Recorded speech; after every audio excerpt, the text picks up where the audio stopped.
Hola, soy Hayley y soy una gringa que habla mal español sobre el tiempo severo. Hoy es el 24 de junio y esto es lo que pasa en el momento. En el Pacífico Oriental no tenemos nada en el momento, pero en el futuro, una zona de probabilidad de 30%.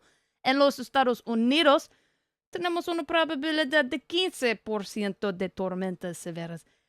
El viernes, 30%, sí. Este por aquí es el mapa que muestra nada, nada. Esta zona por aquí no existe en el momento, pero en los próximos días tiene una probabilidad de 30%. Estos son los modelos numéricos. Mire esto y esto también. Y en este modelo, esta zona por aquí y esta zona también, no sé, a la izquierda es el modelo de SMWF, a la derecha es el modelo GFS. No sé, tenemos dos tormentas tropicales, quizás un huracán, no sé, este es un futuro lejano. No sé, no sé.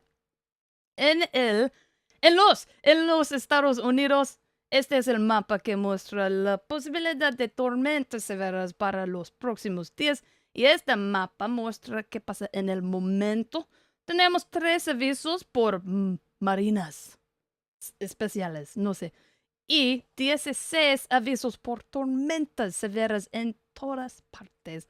Para hoy, en general, tenemos una probabilidad de 2 de un tornado en esta zona y esta zona también.